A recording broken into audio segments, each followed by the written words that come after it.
It's not too sweet, and I think there's a hint of like floral honey taste.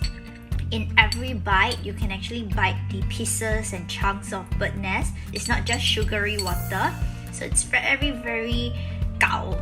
Okay, so I think it makes a really great gift for Christmas, for your loved ones, especially like your moms or your elderly relative. Yes.